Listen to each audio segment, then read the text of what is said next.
السلام علیکم تمام دوستوں کو ایک نئے اسکیم کے بارے میں انفارم کرنا تھا جو کچھ دنوں سے چل رہا تھا۔ مختلف لوگوں کے ساتھ ہی انسیڈنٹ ہو رہے، لوگ لٹ رہے تھے۔ آج یہ کام میرے ساتھ ہوا لیکن الحمدللہ میں بچ گیا۔ میں تقریباً 12 بجے قریب نیشنل سروس سینٹر میں بیٹھا ہوا تھا تو مجھے ملٹیپل کالز آ رہی تھیں ایک نمبر سے۔ ویسے میں نو نمبر کبھی نہیں اٹھاتا لیکن آج شاید پتہ نہیں غلطی ہو گئی مجھ سے، میں نے وہ نمبر اٹھایا۔ ایک ڈاکٹر صاحبہ کو بات کر رہی تھی جنہوں نے تعارف اپنا فاطمہ کے نام سے کرایا، میں فلاں اسپتال سے بات کر رہی ہوں اور ایک پیشنٹ بہت ایمرجنسی میں ہمارے پاس ہے اور آج اس کا آپریشن ہے، تو ہم اس کے لیے کچھ ڈونیشن کلیکٹ کر رہے تھے، تو ایک ڈونر نے غلطی سے وہ پیسے جو ہے آپ کے اکاؤنٹ میں ٹرانسفر کر دیے ہیں، تو وہ میں آپ کو ایک او ٹی پی بھیج رہی ہوں، پلیز وہ مجھے بتا دیں کیونکہ ان کا جو آپریشن ہے۔ اچھا انہوں نے وہ خاتون بہت ہی کانفیڈنس کے ساتھ آدھی انگلش آدھی اردو میں بہت بلنٹلی انداز میں بات کر رہی تھی جیسے واقعی کوئی ڈاکٹر ہوں، اور وہ 4000 آلریڈی میرے اکاؤنٹ میں ٹرانسفر مجھے شو ہو رہے تھے، اور وہ ٹرانسفر بھی بینک کے ہی جو نمبر کو انہوں نے ہیک کر کے ٹرانسفر کیا تھا، اور میرے بینک الویب کا نمبر ہی ہیک کر کے اس سے ہی مجھے انہوں نے او ٹی پی جنریٹ کر کے مجھے بھیجا تھا۔ اور ابھی میں نے اس کے ایک اکاؤنٹ کے اندر تھوڑے زیادہ پیسے رکھے ہوئے تھے جو انہوں نے سارٹ کر لیے تھے کہ اس اکاؤنٹ میں پیسے ہیں، اور انہوں نے ٹارگیٹ مجھے کر لیا تھا، لیکن سیکنڈ کے 1000ویں سے مجھے خیال آیا کہ یہ 4000 روپے کے لیے یہ او ٹی پی کریٹ کر کے مجھے بھیج رہی ہیں، تو میں نے ان سے کہا کہ میں بہن آپ کو کیوں نمبر او ٹی پی کا دوں، جس ڈونر نے یہ پیسے ٹرانسفر کیے ہیں وہ اس سے کہ اپنے بینک سے بات کرے، میں کوئی آپ کو او ٹی پی نہیں دوں گا۔ تو انہوں نے پھر وہ دین اور شرع کی بات شروع کر دی کہ دیکھیے مسلمان ایک آدمی کی جان کا مسئلہ ہے، لیکن وہ بات کو اس طریقے سے کر رہی تھی اتنے کانفیڈنٹلی کہ انہوں نے میرے دماغ کو ہیک کر لیا تھا۔ میرا اکاؤنٹ تو ہیک تھا لیکن میرا دماغ بھی ہیک تھا،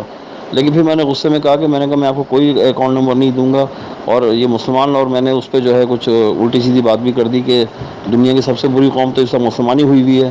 اور یہ کہہ کے میں نے فون بند کر دیا۔ میرا بھانجا بینک الوی میں ہی آپریشن مینیجر، میں نے فوراً اس کو کال کی، اس نے کہا مما فوراً جا کے یہ پیسے آپ اپنے دوسرے کسی اکاؤنٹ میں ٹرانسفر کر دیں، اس اکاؤنٹ سے نکال لیں، وہ اکاؤنٹ ٹارگیٹ ہو گیا ہے، اس پہ او ٹی پی جنریٹ بھی انہوں نے کر لیا ہے۔ میں خیر وہاں سے سیدھا میں بھاگا اپنے برانچ مینیجر کے پاس گیا، مینیجر نے جیسے ہی سنا تو اس نے فوراً جو ہے آپریشن مینیجر کو 2-3 لوگوں کو اور بلا لیا۔ سب سے پہلے تو اس نے میرا ایک بیلنس چیک کیا، وہ پورا موجود تھا، اور میرا اکاؤنٹ اس نے اسی وقت بلاک کیا۔ بلاک کرنے کے بعد پھر اس نے مجھ سے اپلیکیشن لکھوائی، اور وہ اپلیکیشن میری یہی تھی کہ جی میرے اکاؤنٹ کو سیو کیا جائے اور بلاک کیا جائے، کیونکہ اس پہ اس طریقے سے مجھے فیک کال آئی اور یہ او ٹی پی بھی جنریٹ ہو گیا۔ اور اس وقت کراچی کے اندر بلکہ پورے پاکستان میں یہ نیا گروپ جو ہے آیا ہوا ہے، اور ایف آئی اے اس کو تلاش کر رہی ہے لیکن وہ سارٹ نہیں کر پا رہی ہے، اور وہ ایسا کوئی سسٹم باہر سے لے کے آئے ہیں جس سے وہ لوگوں کے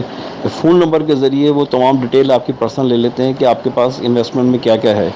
اور جہاں وہ کوئی لوپ جگہ دیکھتے ہیں اور وہ ٹارگٹ کر لیتے ہیں، اور اس کے بعد وہ اگر او ٹی پی آپ نے ان کو دے دیا تو یہ سارے پیسے آپ کے، میں اگر او ٹی پی دے دیتا تو میرا اکاؤنٹ ڈیل ہو جاتا۔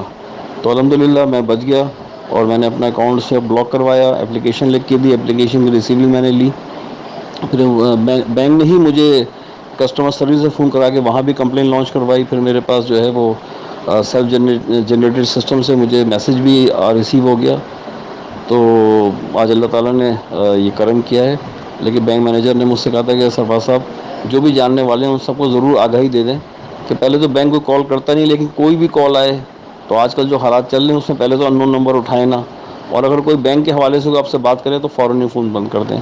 تو میں نے کہا تمام ساتھیوں کو اپنے ساتھ ہونے والی مس ہیپننگ کے حوالے سے اطلاع دے کے باقی ساتھیوں کو بھی سیو کرنے کی کوشش کروں، اور آپ کوشش کریں آپ کے جس بہن بھائی نے، کیونکہ آج کل بینک جو ہے 20% انہوں نے پروفٹ ریٹ کیا ہوا ہے، تو جس کی وجہ سے لوگ کافی بڑی تعداد میں نیشنل سیونگ سینٹر سے پیسے نکال کے بینکوں میں ڈال رہے ہیں۔ سیونگ سینٹر سے پیسے تو سیف ہوتے ہیں، وہاں سے پیسے ہیک نہیں ہو سکتے، اور یہ اکاؤنٹ جو ہے یہ ٹارگیٹڈ ہو جاتے ہیں، تو ذرا یہ محتاط رہیے، اور اپنے رشتہ داروں کو، بہن بھائیوں کو، سب کو اس بات سے ضرور آگاہ کر دیں کہ جن لوگوں نے بینکوں میں انویسٹمنٹ کی ہے وہ انویسٹمنٹ ٹھیک ہے اپنی جگہ ہے، لیکن very suppose to be careful. جزاک اللہ۔